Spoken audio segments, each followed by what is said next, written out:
안녕하세요. 지한이 아빠입니다. 경제적 자유를 꿈꾸는 직장인들의 투자 잡설.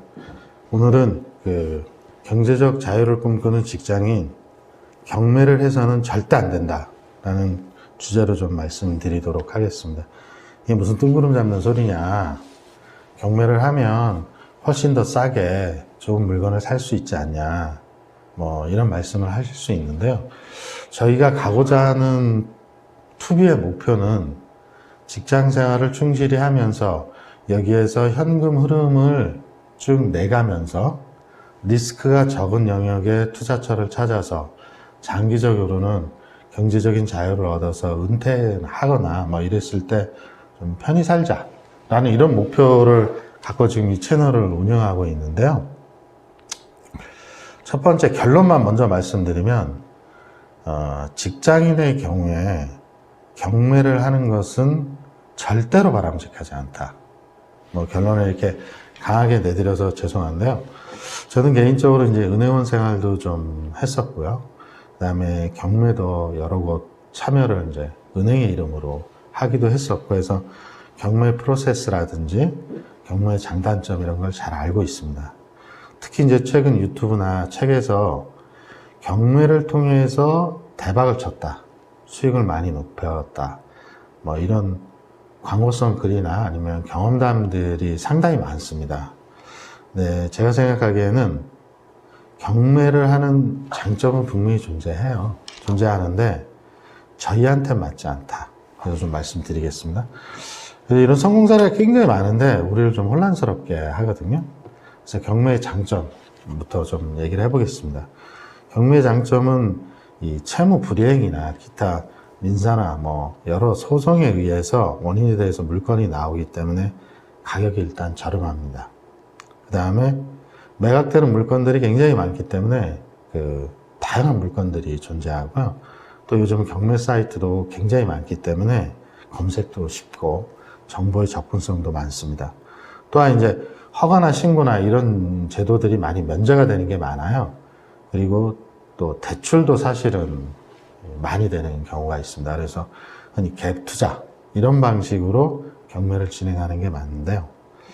또 이제 일반 거래는 부동산 중개인이 끼고 이제 거래를 하지 않습니까? 그러나 이제 경매의 경우에는 민사집행법하고 민사소송법에 따라서 집행을 하기 때문에 법원이 개입을 하는 국가적인 절차라고 볼 수 있습니다. 따라서 이와 관련된 보호장치가 상당히 있는 편이죠. 경매의 단점 좀 얘기해 보겠습니다. 첫 번째는 상당히 전문 지식이 필요합니다. 이게 경매가 안정이 돼서 수익이 발생되고 하려면 상당히 높은 전문 지식이 필요하거든요. 민법이나 민사소송법, 민사집행법 이런 용어들도 굉장히 많고 서류상으로 살펴봐야 될 내용도 상당히 많고요. 두 번째는 이제 인도 시기, 즉 경매를 낙찰을 받았다고 하더라도 제가 실제로 온전히 그 집이나 그 물건을 완전히 소유하는 시기가 불확실합니다. 이게 무슨 얘기냐? 예를 들면 아파트 경매를 이제 해서 낙찰을 받았다고 했을 경우에 이 들어가 있는 세입자가 안 나가면 내보내야 되는 문제가 발생하거든요. 그래서 현실적으로는 이사 비용을 준다든지 이런 여러 가지 상당히 골치 아픈 문제들이 존재하고요. 또 하나의 단점은 경매를 할 경우에 건물 내부를 확인하기가 쉽지 않습니다. 이제 주로 임장이라고 하는데요.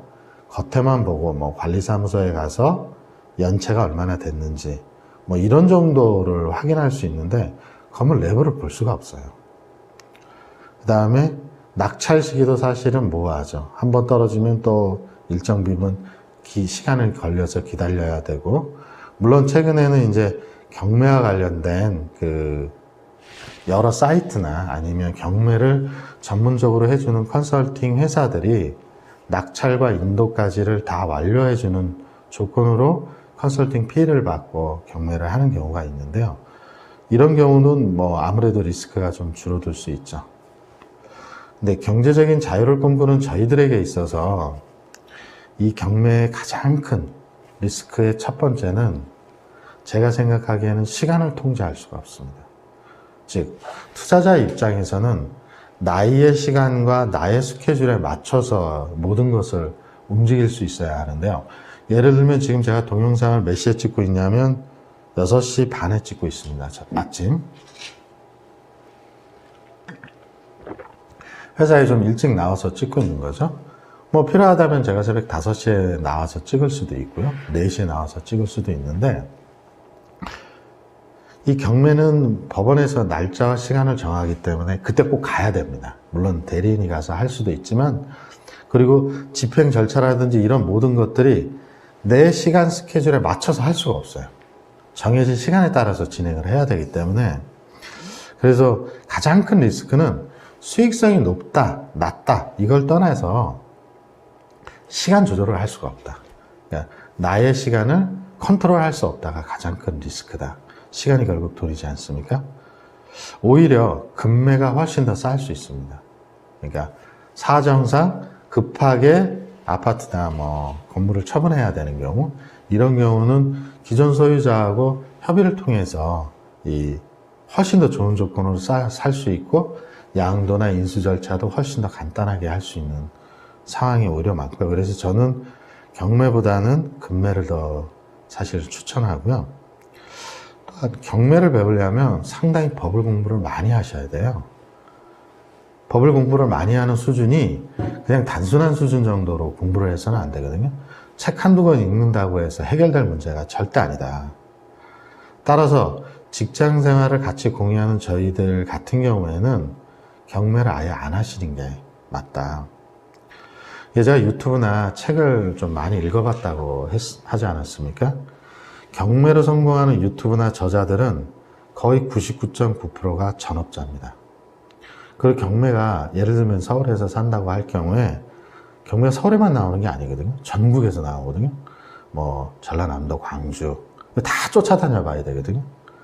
그 쫓아다니기가 쉽지 않죠. 직장생활 하면서 주말에는 좀 또 쉬어야 되고 이런 문제가 있기 때문에, 그래서 꼭 경매를 하고 싶거나 이런 영역에 발을 디디고 싶으시다면 첫 번째로 고려하실 수 있는 건 공매를 하시는 게 좋습니다. 나중에 공매에 대해서 한번 설명드릴 기회가 있을 텐데요. 공매는 시간 통제가 가능하고요. 법적인 안정성이 훨씬 더 리스크가 작습니다. 등기도 제가 직접 할 수 있고요. 두 번째는 정말 이거 꼭 해야겠다. 그러면 저는 개인적으로 공인중개사 공부를 좀 하시는 걸 추천드립니다. 공인중개사 공부를 해서 이 법과 관련된, 부동산과 관련된 내용을 좀 정리를 하시고 경매를 하시는 게 좋지 않을까 싶고요.